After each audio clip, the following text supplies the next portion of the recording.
चलो बच्चों, तो आज मैं फिर से शुरू करने जा रहा हूँ अभी आप लोग का चैप्टर नंबर 4, ठीक है, सप्लाई एनालिसिस।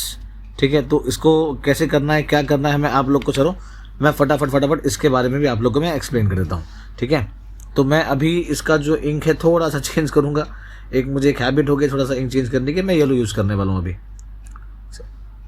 ठीक है, बिकॉज थोड़ा सा दिखना चाहिए कि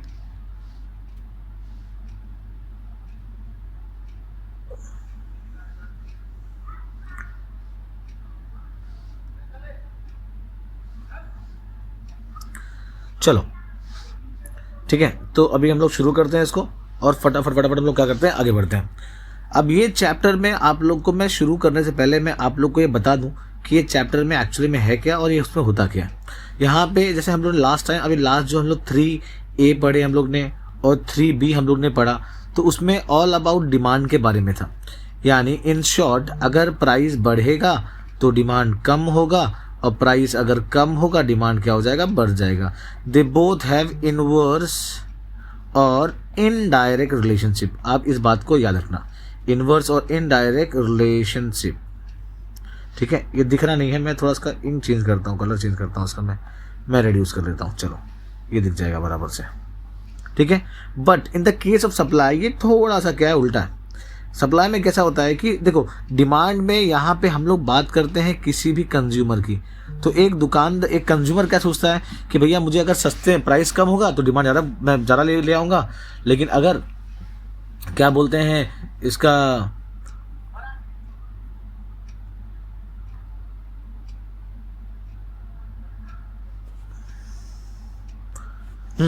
तो अगर प्राइस का कम होगा डिमांड में ज़्यादा कर लूँगा, और अगर सब प्राइस बढ़ जाएगा तो डिमांड कर लूँगा, कम कर लूँगा। सप्लाई में यहाँ पे कंज्यूमर की बात नहीं होती, सप्लाई पे यहाँ पे बात होती है एक सप्लायर की। यानी कोई भी एक तरह का जो सेलर है, दुकानदार है, वो इसके ऊपर ध्यान देता है कि प्राइस जब बढ़ेगा तो सप्लाई भी क्या होता है, बढ़ता है। जब प्राइस क्या होता है, प्राइस क्या होगा, कम होगा, सप्लाई भी क्या हो जाएगा, कम हो जाएगा। ठीक है, इस तरीके से हम लोग क्या करना है, इसके ऊपर ध्यान देना बराबर से। और इस चीज़ को समझो, तो जो प्राइस का और डिमांड का जो रिलेशन है वो क्या है, इनवर्स है और इनडायरेक्ट है। लेकिन जो प्राइस और सप्लाई का जो रिलेशन है वो क्या है, डायरेक्ट है। यानी जिस पोजीशन में जिस तरफ प्राइस बढ़ेगा उस तरफ क्या बढ़ने वाला है, डिमांड भी उसी तरफ क्या होने वाला है, बढ़ने वाला है। तो ये चीज़ को क्या करना है, अपने को ध्यान देना है।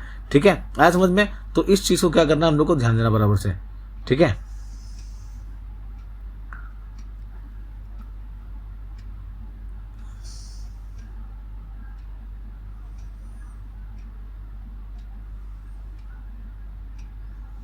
चलिए शुरू करते हैं अभी हम लोग।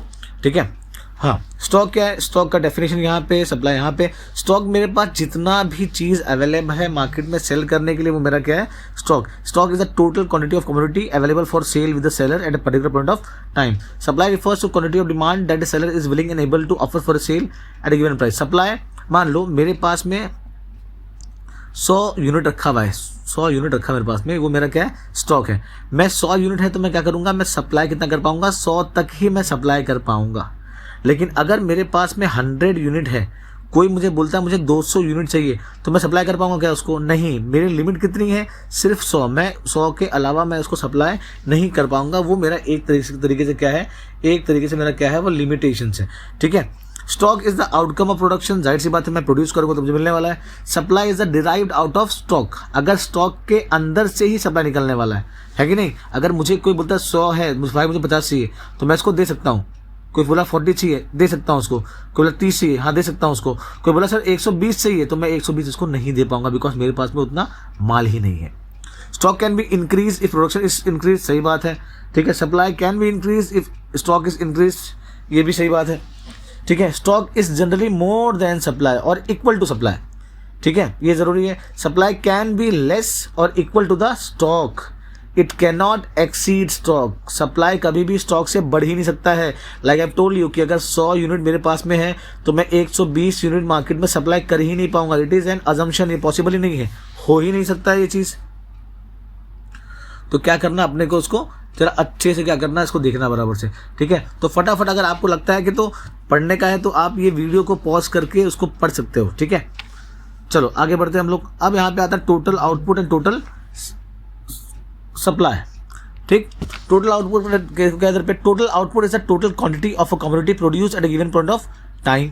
Supply refers to quantity of a commodity that the seller is willing and able to offer for a sale during a certain point of time. Total output depends on factors involve in process of production. Supply में ये होता है depends on stock of goods on price of the goods. अभी stock मेरे पास कितना है, ठीक है, अब मेरे पास स्टॉक रखा हुआ है लेकिन मेरा प्राइस मैच नहीं कर रहा तो सप्लाई करने वाला नहीं हूँ। Total output is the basis of stock, है ना, stock is the basis of supply. Stock जो क्या है, जो सप्लाई है वो किसके ऊपर डिपेंड करता है, स्टॉक के ऊपर डिपेंड करता है। और आउटपुट मेरा जितना निकला है, मान लो मेरा आउटपुट निकला है 100, ठीक है, और मेरे पास कितने हो गया, मेरा हो गया है 100 का स्टॉक हो गया। उसी तरह से अगर मेरे पास 100 रखा है स्टॉक में, यूनिट रखा हुआ है, तो सप्लाई कितना कर पाऊंगा, 100। तो यही चीज़ें इसमें क्या होती है, बनती है।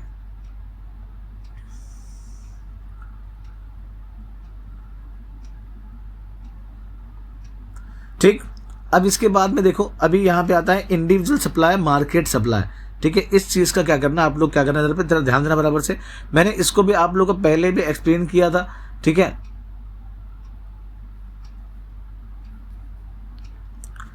ये same variation in demand, variation in demand और जो था ना वेरिएशन इन डिमांड, ये सेम यहाँ पे भी सेम ही इधर पे। बस यहाँ पे डिमांड कर्व जो अपना होता है वो होता है, ये होता है अपना डिमांड कर्व, और ये अपना होता है सप्लाई कर्व, ठीक है। तो यहाँ पे डिमांड के बदले में क्या रहेगा, इधर पे सप्लाई आ जाएगा। तो ये आप लोग भैया खुद से कर लेना इसको, बिकॉज इसको कराऊंगा तो मुझे बहुत टाइम निकल जाएगा इसके अंदर, और ये यहाँ पे होने वाली चीज़ नहीं है। ये expansion supply, increasing supply, as well as वहाँ पे आप लोग का इंडिविजुअल सप्लाई और मार्केट सप्लाई। ये तो ईजी है। यहाँ पे एक आदमी जब ले रहा है, सिंगल आदमी ले रहा है तो इंडिविजुअल सप्लाई, बहुत सारे लोग ले रहे हैं तो क्या हो गया अपना मार्केट सप्लाई, ठीक है। तो इसके ऊपर ध्यान देना बराबर से। ये अगेन सेम चीज़, कॉन्ट्रैक्शन इन सप्लाई और decrease in supply, extra expansion या कॉन्ट्रैक्शन। अब यहाँ पे ये टॉपिक थोड़ा सा डिफरेंट है इधर आप लोग के लिए, इधर पे है ना, average revenue and average cost. अच्छा, रेवेन्यू बोलेगा तो क्या होता है आप लोग का इनकम, क्या होता है आप लोग का इनकम, उसको बोलते हैं हम लोग रेवेन्यू, ठीक है। और कॉस्ट बोलेगा तो कोई भी चीज़ को बनाने या पूरा करने का क्या होता है, खर्चा, ठीक है। तो average revenue refers to revenue per unit of output sold. मतलब मान ले मैंने 100 रुपये का मैंने मान बेचा, 10 यूनिट बेचा, तो मैंने कितना कमाया, एक यूनिट पे मैंने कितना रुपये कमाया, 10 रुपये कमाया मैंने, ये हो गया। ये एवरेज निकलता है, इसका एवरेज निकलता है कॉस्ट, ठीक है। तो ये हो गया। It is obtained by dividing total revenue, total revenue divide by total quantity, यहाँ पे total cost divide by total quantity, ठीक है। Normally A R of commodity with always be more than A C, और यहाँ पे A C will be always be less than A R, ठीक है। ये बहुत सिंपल सा है, आप लोग तो उसको याद भी कर सकते हैं बराबर से, और उसको इंपॉर्टेंटली कर भी सकते हैं। अब यहाँ पे आता है टोटल रेवेन्यू और मार्जिनल रेवेन्यू। मार्जिनल रेवेन्यू में कैसा होता है मालूम है, कि आपका जो डिमांड रहेगा, जो सप्लाई रहेगा, वो एक चीज़ से क्या हो जाएगा, बढ़ जाएगा। तो अभी हम लोग ने लॉ ऑफ डीएमयू में किया था हम लोग ने, कि टोटल यूटिलिटी और मार्जिनल यूटिलिटी। तो यहाँ पे टोटल यूटिलिटी में टोटल रेवेन्यू आ गया, यहाँ पे क्या आ गया, मार्जिनल रेवेन्यू आ गया। ये इसका डेफिनेशन हो गया। इधर total income of a firm, यहाँ पे नेट एडिशन में टू द टोटल रेवेन्यू, ये हो गया। टोटल रेवेन्यू क्या है, प्राइस और क्वांटिटी, और यहाँ पे क्या है, marginal revenue is equal total revenue minus total revenue minus last जो यूनिट है उसका, ये हो गया, ठीक है। तो number of units is equal to total revenue n minus 1 unit, जो उसका लास्ट यूनिट है उसका, ये हो गया, ठीक। अब यहाँ पे आता है इधर पे डिमांड कर्व, सप्लाई कर्व। ये इंपॉर्टेंट है, ठीक है। बहुत लोग बच्चे इसको नहीं पढ़ते, बिकॉज डिमांड और सप्लाई में क्या डिफरेंस करना है आप लोग को समझ में नहीं आता रहेगा, ठीक है। तो आप जरा क्या करना, उसको अच्छे से करके जाना बराबर से, ठीक है। अब देखो मैंने पूरा कर दिया उसको। तो demand curve is a graphical representation of demand schedule, supply curve is a graphical representation of supply schedule. Demand curve slope is negative because there is an inverse relationship between price and quantity demanded.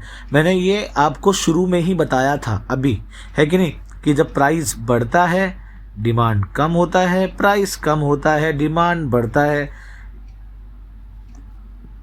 Supply में price बढ़ता है, supply बढ़ता है, supply price कम होता है, supply क्या होता है, कम होता है। तो यहाँ पे है अपना इनडायरेक्ट और यहाँ पे अपना है डायरेक्ट, ठीक है।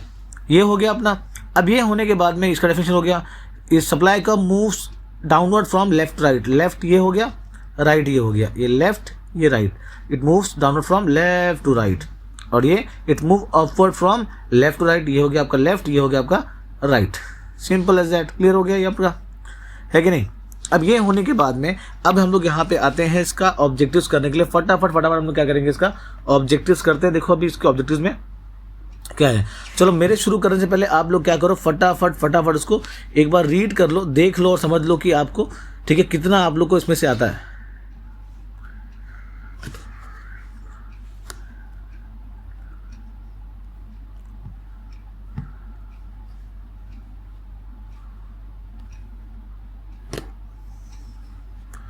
खुद से लगाओ बेटा आइडिया, खुद से लगाओ आइडिया।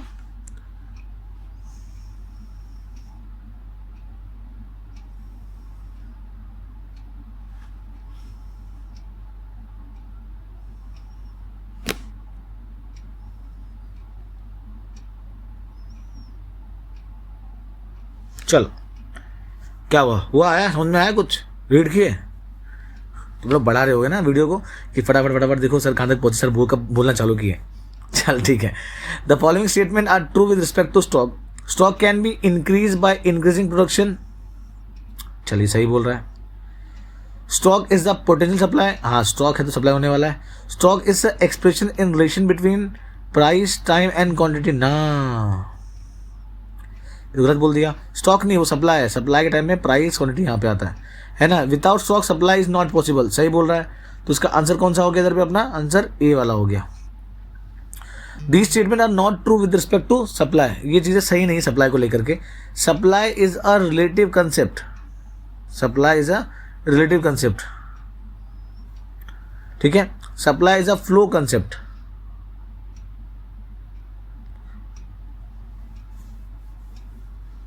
तो ये तो है बराबर, ये तो है बराबर। Supply is created in the consumption process, ना ये तो बिफोर कंजम्पशन आता है और ये भी इधर पे आता है। तो 2 और 4 ये इसका आंसर हो गया इधर पे बी, ठीक है। अब सी का देखो क्या, which of this factors affect supply. अभी कौन कौन सी चीज़ें सप्लाई को अफेक्ट करती है, ठीक है। स्टेट ऑफ टेक्नोलॉजी ये आप लोग के डिटर्मिनेंट्स ऑफ सप्लाई में है, फैक्टर्स अफेक्टिंग सप्लाई में ये वाला पॉइंट आप लोग को है, ठीक है। फिर यहाँ पे क्या आता है इधर पे बताओ मुझे जल्दी फटाफट। गवर्नमेंट पॉलिसी भी है और यहाँ पे एक्सपोर्ट एंड इंपोर्ट भी है। साइज ऑफ पॉपुलेशन ये डिटर्मिनेंट्स ऑफ डिमांड का है, ठीक है। तो ये गलती नहीं करना, तो इसका आंसर हो जाएगा अपना सी वाला। This is not an assumption to the law of supply, ठीक है, ठीक है। This is not an assumption to the law of supply. Supply के लिए अपने कौन सा अजम्पशन इसके अंदर नहीं है। No change in the price of a commodity, no change in transport cost, no change in weather condition, constant cost of production, ठीक है। यहाँ पे क्या है, no change in the price of a commodity, ये नहीं है। तो इसका आंसर हो जाएगा ओनली 1। वो है क्या उसमें, चेक करोगे तो आपको मालूम पड़ेगा कि उसके अंदर वो नहीं है। चलो आगे आ जाओ इधर पे। The statement pertaining to law of supply is not correct. Law of supply को लेकर के ये चीजें क्या है, नॉट करेक्ट है, ट्रू नहीं है। The statement pertaining to law of supply is incorrect. The law of supply is based on certain assumption. Law of supply is based on certain assumption, ये तो है। It was introduce by Paul Samuelson, गलत। ये micro economics का part है, तो इसको कौन कह रहेगा, अल्फ्रेड भैया, अल्फ्रेड मार्शल, ठीक है। It explain the functional relationship between price and, सही बात है, प्राइस एंड क्वांटिटी, है ना। The supply has certain exceptions, ये भी सही है। तो ये 2 वाला सही नहीं होगा, बराबर है क्या। चेक करो टेक्स्ट बुक में चेक करो। सही है भैया, सही है। चलो, these are the exception to the law of supply. Exception कौन सा है इसके अंदर लॉ ऑफ सप्लाई का, बताओ मुझे। एग्रीकल्चर गुड्स है, सप्लाई लेबर तो पहला पॉइंट है ना टेक्स्ट बुक में। पेरिशेबल गुड्स है कि नहीं है, और एयर गुड्स भी है। तो ये हो जाएगा अपना all of these. The following are the component of total cost. Component of total cost क्या क्या है इसके अंदर, टोटल कॉस्ट के अंदर क्या क्या आता है। Total fix cost, total variable cost, marginal cost and average cost. Total cost के अंदर कौन कौन से और चीज़ें इसके अंदर आती हैं, बता जरा जल्दी फटाफट। तो उसमें आता है 2 चीज़ें आती है, मार्जिनल नहीं आएगा, एवरेज नहीं आएगा। इसमें टोटल फिक्स कॉस्ट आता है, टोटल वेरिएबल कॉस्ट इसके अंदर क्या होता है, आता है। तो उसका आंसर हो जाएगा 1 and 3, यानी आंसर हो गया C. The following is the correct with respect to total revenue. अब टोटल रेवेन्यू की बात कहाँ पे आती है, देखो उसका आंसर क्या है, ठीक है। It is a total income of the firm, सही बात है। Total revenue price into quantity, सही बात है। It is a total sales proceed of a firm by selling commodity at a given price, सही बात है। ना ना ना ना ना, ये टोटल रेवेन्यू नहीं है, ये क्या हो जाएगा अपना मार्जिनल रेवेन्यू। तो 1 2 3 तो सही है इसके अंदर, तो 1 2 3 का ऑप्शन कौन सा है, दिस वन, ठीक है। तो चलो बच्चों हम लोग आगे बढ़ते हैं फटाफट फटाफट असर्शन एंड रीजनिंग की तरफ पे, है कि नहीं। अच्छा, सारे क्वेश्चंस में इधर पे अपने को choose the correct option as well as assertion reasoning आठ ही दिया हुआ सब में, है कि नहीं। चलो अच्छा है ना, जितना हम लोग प्रैक्टिस करेंगे उतना अपने लिए फायदेमंद है कि नहीं। चलो let's move to assertion and reasoning. By increasing production stock can be increased, ठीक है। without stock supply is not possible, ठीक है। अब जाहिर सी बात है, पहला स्टेटमेंट तो सही बोला उसने, लेकिन उसको बराबर से इसको एक्सप्लेन नहीं कर पाया, है ना। It is not A correct explanation. Supply is a relative term, supply is always expressed in relation to price, time and quantity, ये बात सही बोला। it is a relative term और वो वहाँ पे हो जाता है। फिर third, the law of supply was introduced by Professor Marshall in his book. The law explains the relationship between quantity supplied and quantity demanded, है ना, supplied and quantity demanded। तो अगर इसने बुक में तो लिखा बराबर से, लेकिन यहाँ पे बात करें सप्लाई की दर पे, तो डिमांड कहाँ से है भैया, ये क्या हो गया।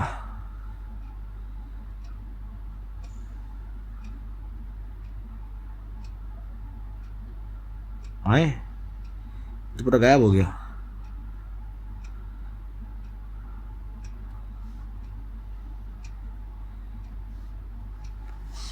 क्या हो गया बे। चलो तो बताओ पहला आंसर अपना कौन सा था इसके अंदर। बाय इंक्रीजिंग प्रोडक्शन स्टॉक कौन भी by increasing production stock can be increased, with stock supply is not possible, ठीक है। तो इसका आंसर पहला वाला अपना डी था, याद है, रिटर्म, ठीक है। तो इसका आंसर अपना सी था, ये तो अपने किए थे हम लोग ने, ठीक है। ये हम लोग कर ही रहे थे हम लोग, है कि नहीं। तो ये हमने एक्सप्लेन किया था उसको कि मार्शल की बुक कौन सी थी अपनी,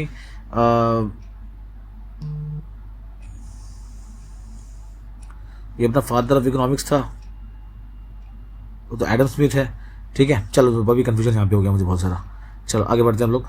with rising price supply of commodity falls, with rising price supply of commodity falls, seller earns more profit at higher price. देखो ये अपने को 2022 में पूछा था, ठीक है, और 22-23 का ही पैटर्न इस बार शायद से फॉलो होने वाला है। तो आप लोग को असर्शन रीजनिंग के आने के चांसेस क्या हैं, काफ़ी ज़्यादा है, तो उसके ऊपर ध्यान दे करके जाना बराबर से, ठीक है। With rising price supply of commodity falls, seller earn more profit at higher price, ये बराबर है, प्राइस बढ़ेगा, ठीक है। चलो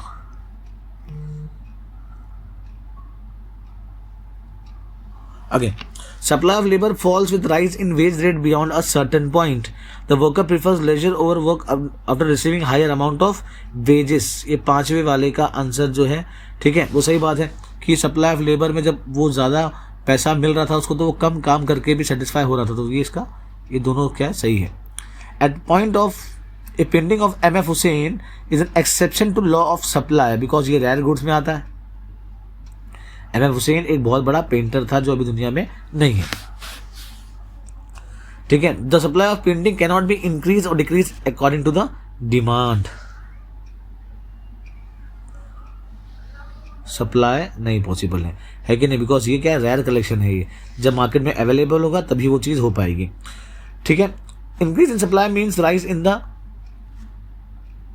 supply due to favorable change in the commodity price, and increase in supply is represented by a shift in the supply curve from left to right, ठीक है। तो left to right ना, left to right no,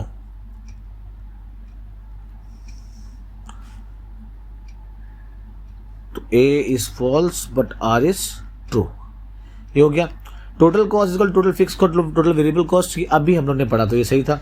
total cost of production refers to cost of production per unit, ये भी सही है। ठीक है,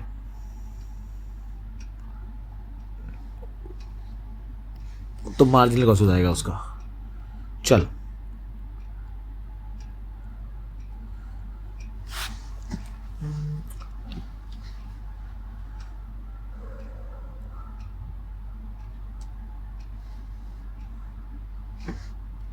ये क्या हो गया भैया?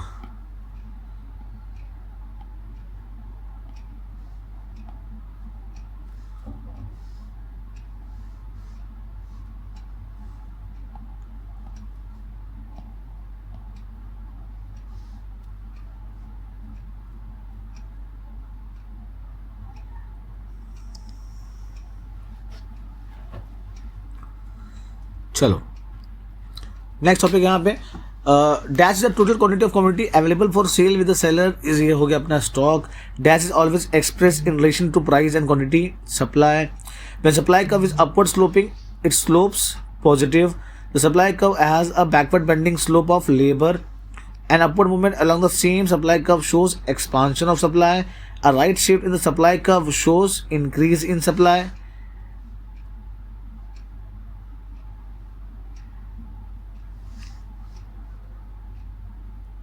Other factor remaining constant when less quantity is supplied only due to fall in price, it shows contraction in supply. Net addition made to total revenue by selling extra unit बोला तो यहाँ पे क्या होगा? marginal revenue. Revenue per unit of output sold, average revenue.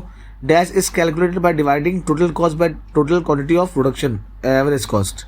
ठीक है, ये simple सा, ये जो आप पढ़ोगे ना उधर पे तो आपको ये खुद ब खुद क्लियरली आ जाएगा।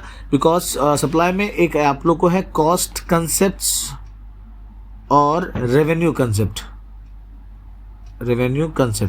तो आप जरा उसको अच्छे से भी क्या कर लेना, एक बार देख लेना, पढ़ लेना, आपको थोड़ी क्लियरिटी और आ जाएगी आप लोग को, है ना।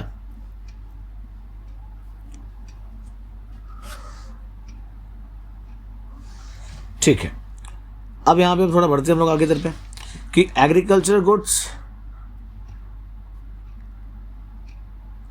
लॉ ऑफ सप्लाई भैया किसने दिया था, बताओ मुझे फटाफट। लॉ ऑफ सप्लाई तो यही थे ना। अब देखो, अभी देखो सिंपल है, ठीक है। कई बच्चे लोग क्या करते हैं, बहुत सारी गलती करते हैं कि यार इसका आंसर क्या होगा, इसका आंसर क्या होगा, बताओ करके। तो law of supply Alfred Watson ने दिया था। तो देखो वहाँ पे फोर्थ का सी कौन सा है, तो एक फोर्थ का सी है, एक फोर्थ का सी है। तो ये देखो सी और बी ऑटोमेटिकली उड़ गया ऑप्शन में से। अब बच्चा आप लोग के पास में दो, ठीक है। तो फर्स्ट का डी वहाँ पे ऑप्शन में दिया हुआ है आप लोग को, तो चेक करो फर्स्ट का डी, दोनों में फर्स्ट का डी दिया हुआ है, ठीक है। तो फर्स्ट का डी बोलेंगे तो exception to law of supply, agricultural goods, ये एक्सेप्शन है, ये आप लोगों को मालूम है। कॉस्ट ऑफ प्रोडक्शन क्या है, सप्लाई कर्व का स्लोप क्या है, पॉजिटिव है, ये सबको मालूम है पॉजिटिव। सोचो बोलो भैया। कॉस्ट ऑफ प्रोडक्शन ये डिटरमिनेंट सप्लाई है, सप्लाई कर्व का स्लोप कैसा है बेटा, पॉजिटिव ही तो है। तो इसका आंसर क्या हो गया अपना, ए वाला हो गया। बिकॉज यहाँ पे सेकंड का ए तो है, लेकिन थर्ड का बी और फोर्थ का क्या है इधर पे, सॉरी सेकंड का तो बी है इधर पे, तो ये यहीं पे क्या हो गया, वो रॉन्ग हो गया। चलो, expansion of supply, price in rises, contraction of supply, price falls. Dash downward movement along the same supply curve, ये decrease in supply, leftward shift in the supply, contraction supply. More is supplied at same price, increase in supply. Less is supplied at same price, decrease in supply.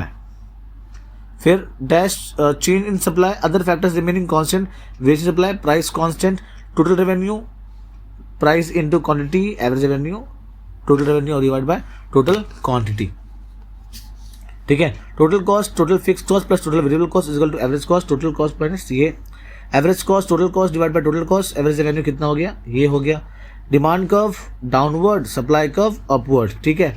यह देखो बहुत थोड़ा technical है ये, आप पढ़ोगे ना, थोड़ा रिवीजन करोगे तो आपको खुद ब खुद समझ में आ जाएगा। बिकॉज ऑब्जेक्टिव्स के ऊपर काफ़ी ध्यान देना आप लोग को, बिकॉज ये आपको एग्जाम में दिखता है किसी भी कंडीशन में, ठीक है। और इसमें चांस नहीं ले सकते कि भैया कि मैं नहीं पढ़ के जाऊँगा या मैं नहीं करूँगा, आपको करना ही करना पड़ेगा किसी भी कंडीशन में, ठीक है। तो कुछ भी करो लेकिन ऑब्जेक्टिव उसको ईजी मार्क्स है, उसको लूज मत करो बिल्कुल भी, ध्यान दो बराबर से, आपका काम सही तरीके से हो जाना चाहिए, है कि नहीं। बाकी और मैं कुछ नहीं बोलूँगा, लेकिन जो जो दिया हुआ है, ठीक है, जो भी मैं करा रहा हूँ उधर पे आप उसको देख लो। इतना कर लोगे ना बेटा तो आपका कुछ भी इसके बाहर से नहीं आने वाला है, ठीक है। और इसके लिए ना अपने सारे दोस्तों को भी क्या करो, शेयर कर दो। मैं और भी वीडियोस इसके बाद में इसी तरह से डालते रहूँगा। मैं आधे आधे घंटे में मैं पूरा का पूरा चैप्टर जो है, ठीक है, एक शॉर्ट रिविजन से मैं आपको करा के दे रहा हूँ मैं, ठीक है। तो टाइम इसके ऊपर दो तो आपका फ़ायदा हो जाएगा इसके अंदर। चलो, और मैं आउट डिटरमिनेंट्स ऑफ सप्लाई में देखो, कॉस्ट ऑफ प्रोडक्शन है, लोकेशन। और लोकेशन कहाँ से आ गया भाई, एक्सपोर्ट इम्पोर्ट समझ में आता है, ये लोकेशन नहीं है इसके अंदर, ये देखो, ठीक है। Exception to law of supply, milk, rare painting, labour, ये कहाँ से आ गया, machine made cloth, fix cost, variable cost, marginal cost और मार्जिनल रेवेन्यू। कॉस्ट है, कॉस्ट है, कॉस्ट है, यहाँ पे क्या आ गया, रेवेन्यू। तो ये अलग अलग समाज का है, ठीक है। मार्जिनल रेवेन्यू, टोटल कॉस्ट और एवरेज रेवेन्यू। तो सब रेवेन्यू की बात किया, तो यहाँ पे कॉस्ट की बात नहीं करना चाहिए ना, उसको गलत किया उसने, ठीक है।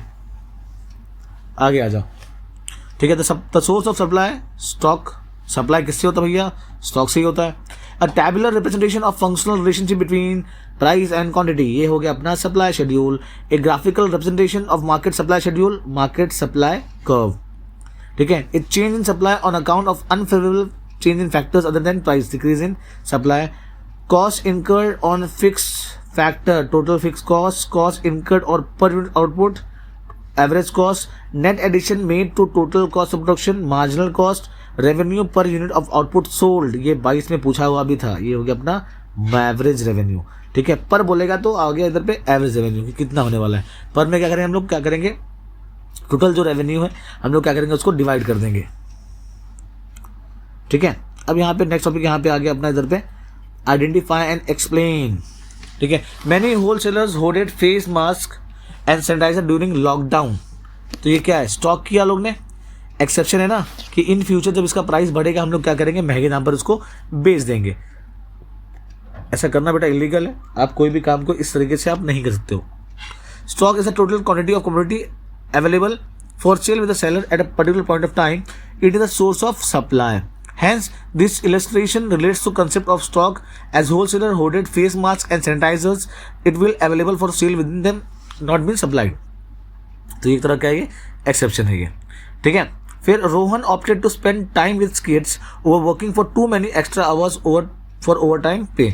Backward bending supply curve of labour, यानी वो अब काम कम कर रहा है और काम कम करने से भी क्या हो रहा है, वो ज़्यादा पैसा कमा रहा है, बिकॉज वो उसको अब अपने बच्चों के साथ में क्या करना है, उसको टाइम स्पेंड करना है, ठीक है। The supply of labour falls after certain rise in wage and beyond this point supply curve of labour bends backward.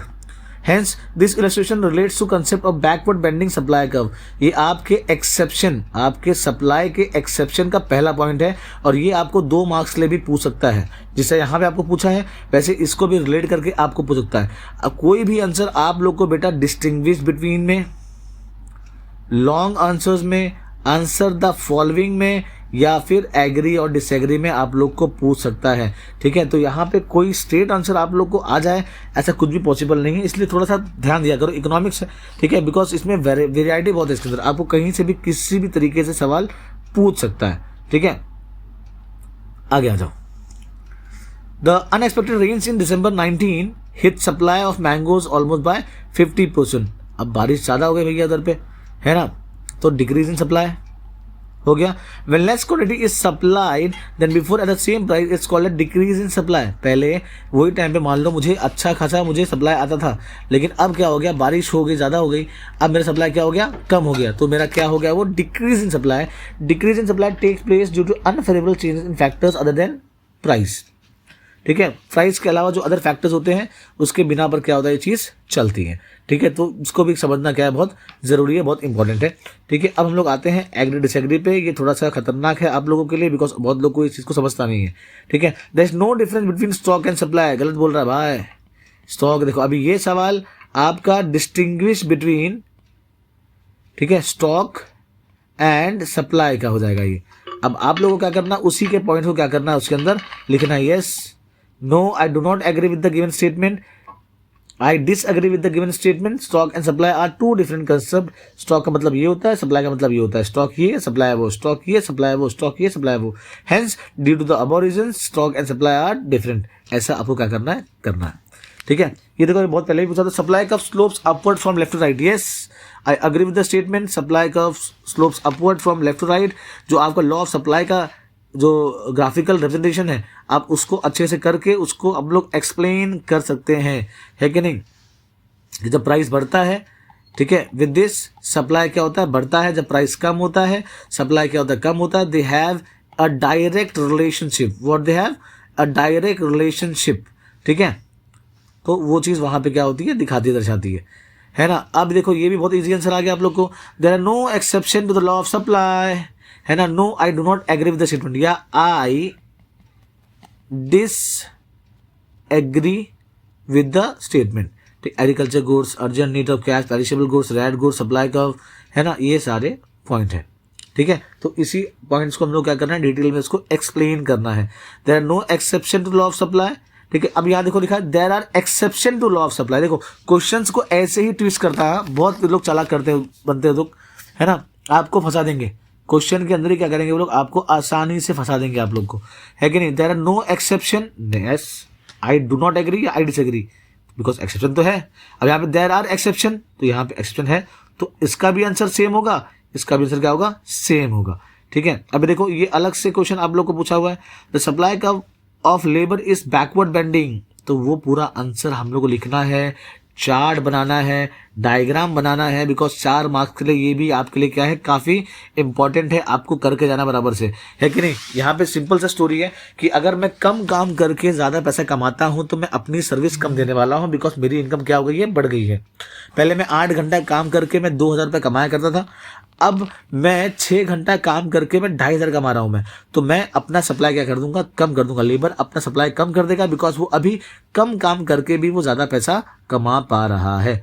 तो ये पूरा है, बस डायग्राम को क्या करना है, हम लोग को अच्छे से एक्सप्लेन करना है, ये भी अपना काम पूरा का पूरा हो जाएगा।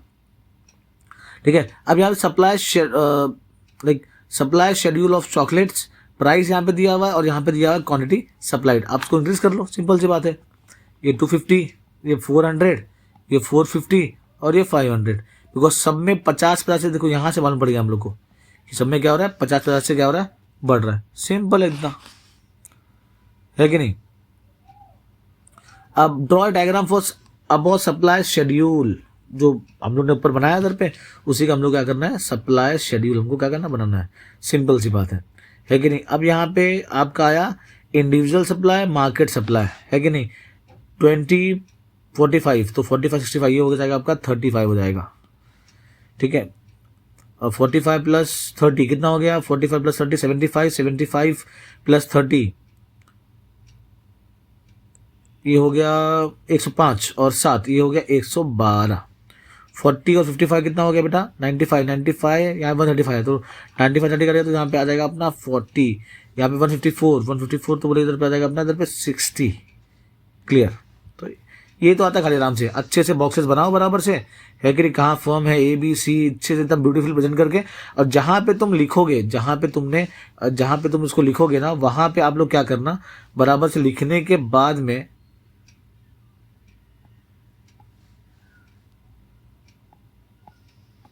आप जहाँ पे इसको लिखोगे तो लिखने के बाद में उधर पे उसको अंडरलाइन कर देना।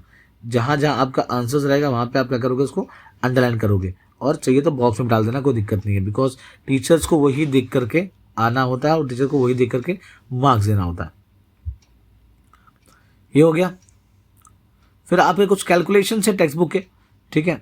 अभी इफ द फर्म प्रोड्यूसेस, ये आपको 2-2 मार्क्स के लिए भी आ सकता है, ठीक है। बहुत रेयर चांस है इसका पूछने का, लेकिन अब क्या है ना, पूछने में तो कुछ भी पूछ सकता है वो, है कि नहीं। तो थोड़ा सा इसकी हम लोग तैयारी कर लेते हैं हम लोग, क्या है क्या नहीं है। तो average cost if a firm produces 600 units of commodity in a day and इनका total cost of 30,000, calculate the average cost, ठीक है। अब एवरेज कॉस्ट का फॉर्मूला क्या है, total cost divide by total quantity. तो टोटल कॉस्ट यहाँ पे कितना हो गया अपना, इधर पे 30,000 डिवाइड बाय 600, तो ये गया ये गया ये गया ये गया, ठीक है। तो 6 फाइव 30, तो ये कितना हो गया 50 यूनिट्स अपने को एक का आया। If a firm sells 400 units of a commodity at 10, तो TR क्या होगा उसका, ठीक है। तो total revenue equal to price into quantity, तो प्राइस कितना है 10, कितना बेच रहा भैया 400, तो कितना हो जाएगा 4000 हो गया ये आराम से, ठीक। उसी तरीके से एवरेज रेवेन्यू, एवरेज निकालने दर पे तो कितना बेचा उसने 4000 उसने बेचा था 400 यूनिट का, तो एवरेज कितना दर पे आ गया 10।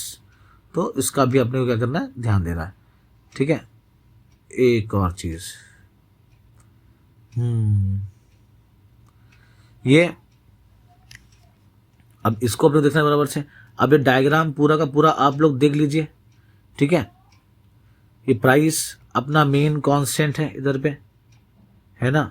यहाँ पे प्राइस एक्सपांड हो रहा है, यहाँ पे कॉन्ट्रैक्ट हो रहा है, यहाँ प्राइस बढ़ रहा है, सॉरी प्राइस बढ़ रहा है, यहाँ पे प्राइस कम हो रहा है, ठीक है। The above diagram shows direct relationship between price, quantity supplied and quantity supplied and dash, बताओ